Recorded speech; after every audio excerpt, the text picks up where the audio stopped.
to do. Right now, what we want to be doing is just giving you the capacity to have options. A lot of times people say like, oh, just make SEVs and depots, or just make probes and pylons and just do that same thing. And I agree with that, but also we need like a purpose. Why are you doing that? It's not just to get to macro, it's for you to have as many options as possible. And you have to realize how to do that safely, how to do that effectively, and trust me, this is not going to be all you have to do is make probes and you're going to be fine. I would say 3 to 4 gates for per each base. So if you have 3 bases right now, you're going to, well, 2 bases in this case, we want to be working up to 6 to 8 gateways. One quick little adjustment, if we're going to do really fast third base, all of our gateways in this initial stage want to actually be defending our third base. You know how you'll make the wall and stuff like that? We want to have those gateways up in front. So whatever zealots and stuff like that, if we get 2 zealots in the beginning stage or a zealot sentry, which is probably more reasonable, we want to be throwing those out, getting our nexus really quickly, and then saying, okay, well, we're going to get an oracle out pretty fast. We're going to put down our gateways. If there's any zergling pressure, we're going to be able to defend it with this oracle. But I will tell you, just for advance, and just try it out a little bit. This Zerg opened up with gasless fast expansion. You can definitely take advantage of that. Whenever they go gasless fast expansion, go for a 3-gate stalker rush. While getting your expansion, you'll still be able to put pressure on. They don't get gas for a long time, which means they don't have metabolic boost for a long time. There's 3 steps in quote-unquote defending it, right? The first step is being able to scout it so you're not caught off guard. The second step is going to be the ability to know how to defend against this. And the third one is going to be the execution. So right now we're in the step of, do we know how to defend against this? And right now you're choosing to go Stargate. Now, a lot of people will be back and forth with this. And there's a lot of divergent ways on how to beat the Muta push, or the Muta attack. And I know you said you're not a cheesy player, you don't like to really like try to end the game super early. You want to go to that end game stage where it's really the hardest for you to kind of macro, to kind of micro, also for your opponent. Make the most decisions for both of you, and then that way you can get ahead, because if you both are making decisions, and a lot of them, then there's more inclinations for you guys to have mistakes, and if you could have less mistakes than your opponent, you're going to be in a better position. I completely respect that play. Anyway, one of the big ways to beat Mutas is to push here. You can go Twilight Council, you can even go your Robo and get Immortals and just mass sentry until you get to your opponent's base, and then you Stalker from there on. You Sentry because Guardian Shield is so good against Mutas. You continue to Sentry so you have enough energy to Force Shield against Zealots, and then you immediately Stalker afterwards to have that punch and that power behind it. Okay. That's one way. The other way is to Twilight Council, and you can just go into Blink Stalkers and deal with it. Another way is to do exactly what you're doing right here, which is to go into Phoenixes. I love every single way, honestly. I think it's a good way to kind of mix it up. You can very easily be hard countered if you're going a particular way. If you go Twilight Council, you almost certainly have to push. If you go Robo, you 100% have to push. If you go Stargate, you don't have to push. You still can, but I think that's the true power of Stargate. The fact that you have a lot more options. You see Stargate play so much more than anything else in professional PvZs. And it's because they still threaten a 2-base all-in while being able to go to a very, very quick 3-base. So if you look at the spectrum and the range in which of builds that you can go as a Protoss, it actually expands a lot more rather than going something like a Robo or a Twilight Council. If you look at it, the amount of builds, just the sheer number of them, is actually reduced because you don't have a lot of expansion builds. The one thing I will say is we didn't prioritize getting Phoenixes. We're kind of like the jack of all trades, master of none at this point. You just chrono boosted out, or not chrono boost, you just warped out a lot of Stalkers, which is okay. You do need some ground force. You just lost all your sentries, which you weren't expecting at all. But we want to make sure these Stargates are churning out as much as possible, and we want to be able to take air control to force them out of Muta switches to something like Hydras, something like Roaches. And that sounds kind of weird, but we also want to be having 2 distinct armies that are self-sufficient in in and of itself. So a Stalker Sentry army and a Phoenix army. We're a little bit disheveled right now because we don't have our Sentry force anymore, so it really affects us on the ground. That means we need to be very cost efficient with these Phoenixes. But the idea of Phoenixes is to be able to counter push with your ground army and have it self-sufficient where he never wants to be trading with that. Have the Stalkers in between that force and your main base. So the mass 200, you're at 200, 200. You're pushing out with some sort of ground army that's self-sufficient.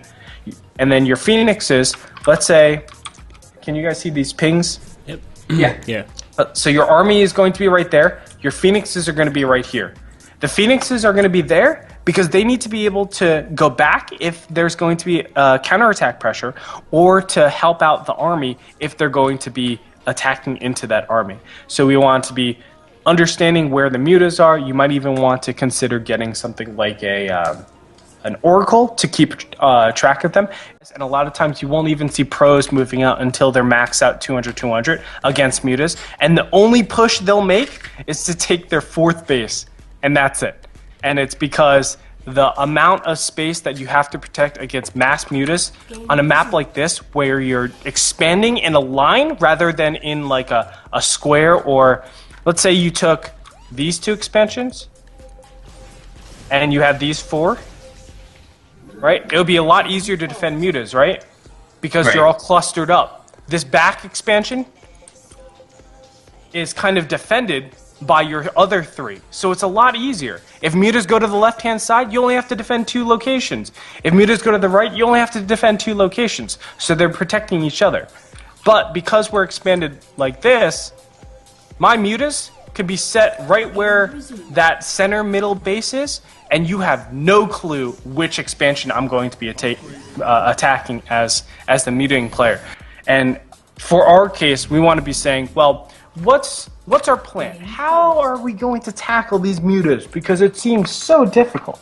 And in my opinion, what it would be is, let's get to 200, 200. Why 200, 200? Because we know our supplies are going to meet no matter what. Right? He cannot have more units than me. We have to have relatively the same. So we're going to try to get to 200, 200 and realize that because we have Phoenixes out, we should have the advantage. Just a little micro tip. Let's actually go backwards a little bit. But a little micro tip that I learned a very long time ago. You click all your sentries, you press G twice, and then you spam CX. Okay? CX is going to form hallucinated Phoenixes. The hallucinated Phoenixes will take proc over your sentries. So they're the first ones that are going to target it after the initial mutas first are attacking your sentries. So they'll kill, or they'll try to kill whatever sentries that they're trying to, if they haven't been re-proc to attack move. So that means they attack your sentries, that the attacker does no micro at all, you press CX, and they'll still kill your sentries, and then they'll start attacking the hallucinated Phoenixes. How you can alleviate that is back up with the sentries, and what it'll do is a lot of times the mutas will right-click over the sentries and then attack move again, and then they'll be attacking the hallucinated Phoenixes. So it's just a little trick to give your sentries a little bit more hit points to be able to deal with something like this. Immediately when a good engagement has gone, you just press CX, throw out a bunch of hallucinated Phoenixes, and see what the follow-up tech is going to be. Because a lot of times, tech switches are the one things that are going to kill us as Protoss, whether it be, I guess, in PvZ especially. That's probably the only matchup. I'm thinking PvP maybe a little bit, but not really. So PvZ, the main problem that we have to worry about is the tech switches. Is it going to be roaches from here? Because roaches are going to require something very different, right? We want to max it 200, 200 in that case. We just want to sit and say, ha, I don't know why you're going roaches when we're at 20 minutes into the game. If it's something like mutas, we don't want to be going up to Colossus. We don't want to be getting a lot more sentries. We want to be getting Phoenixes again. We want to be getting Stalkers. We want to get Archons and High Templars and really good AoE units to deal with these. We should be taking advantage of the production cycles of Protoss. Instead of constantly making units out of our gateways particularly Stalkers and Zealots, which aren't as good as something like Sentries or, not Sentries, High Templars or Immortals. We want to be making the least amount of them up until the fight. So as soon as the fight goes down, we throw down all our Zealots and we're going to be able to deal with them. But up to that, we're getting all High Templars for Archons. We're getting Colossus out. We're getting Phoenixes out. We're getting Immortals out. All these money-hitting units. And then we have enough gateways in the end to be able to say, okay, 20 Zealots or 15 Zealots immediately, and that should deal with these 200 armies because I have the added AoE. All of a sudden, those minerals that we were using for, and the gas that we're using for Zealots and Stalkers have been exchanged into something more efficient. And now we have 2 production cycles because the warp gate mechanic. So we can have a much more precise army composition if we make more gateways. And that's why I think a lot of people, you'll see like 20 or 25 gateways. It's not necessarily always to max out really quick. Well, it is.